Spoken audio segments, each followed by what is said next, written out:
let's go through this step by step. How did a girl who was brought by her parents to the United States from Lebanon, your home country, schooled in the United States, clearly smart, went to university in Texas, read history. How did you get involved with the sex porn industry? I don't think low self-esteem discriminates against anyone. It doesn't matter if you come from a great family or if you come from a not so great background. I struggled my entire childhood with weight, and I never felt attractive or worthy of male attention. And suddenly, my first year of college, I start losing all this weight from making small changes. And by the time I graduated, I was ready to make a bigger difference. I felt extremely self-conscious about my breasts because that was the first thing to go when I lost all the weight. I lost about 50 pounds. I don't know how many kilos that is, or stones. Well, it's a considerable amount of weight. Yeah. It changed your body, it changed you physically. Completely. Yeah. So my biggest insecurity was my breasts. So I wanted to more or less go back to what they normally were. And once I did that, I started garnering all of this attention from men, and I was never used to it. And I felt like unless I held on to it and kind of did what was asked of me or what was expected of me, it would go away. And after feeling what it was like, that validation and, you know, the compliments for the first time, I did not want that to go away. You were spotted, I think, on a street. I mean, there you were a young graduate wanting to sort of find a job, and you were spotted on a street by a guy who said, I can work with you, and clearly he opened up and said, it's the porn business. What was it in you that far from running away, was drawn into it? It wasn't. That's not how it was. It wasn't just, hey, do you want to come do porn? It was more so, oh, you're beautiful. Like, would you like to do some modeling? Oh, you know, you have a great body. Like, I think you'd be great in nude modeling. Things like that. And after I came and toured the studio, you know, it was very respectable. It was a gorgeous location. It was in Miami, in Doral, Florida.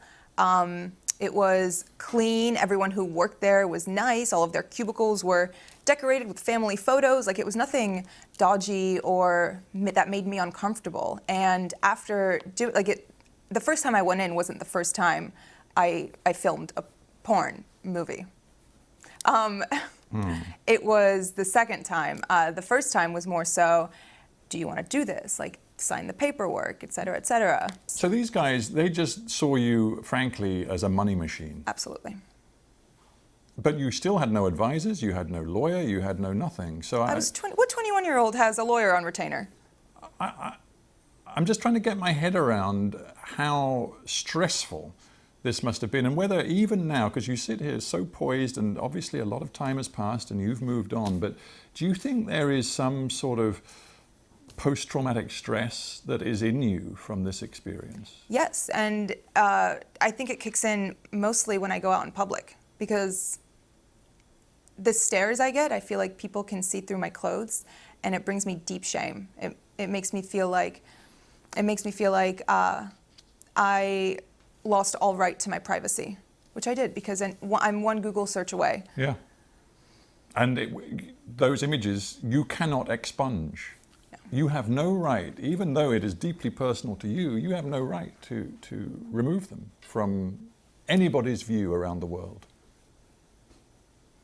Yeah. It is very hard.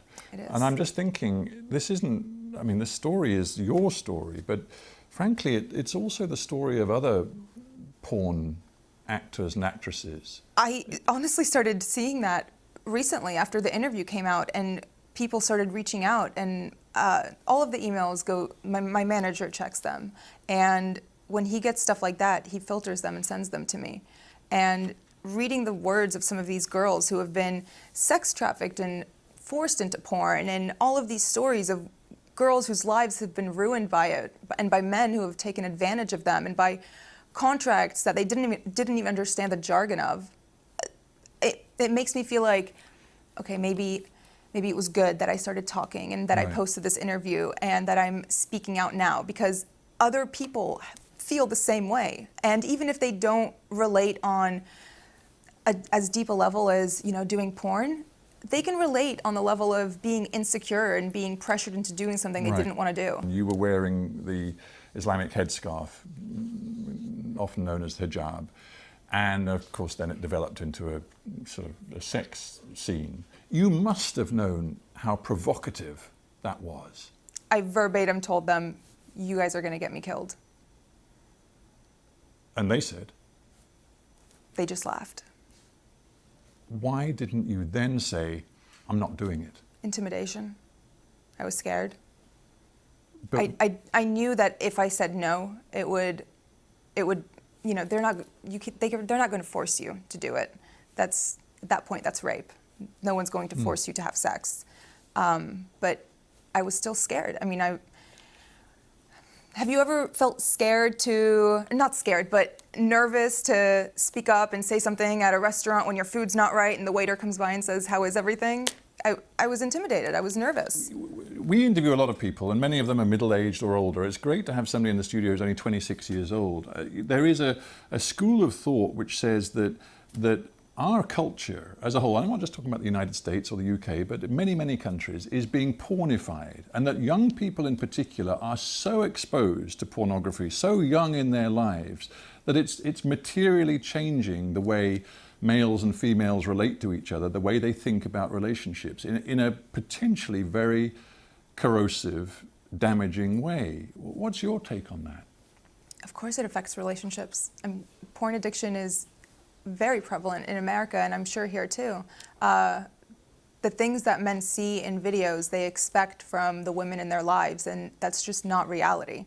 No one is going to be that perfect. No one is going to do those acts on a Wednesday night with the person they love. Mm.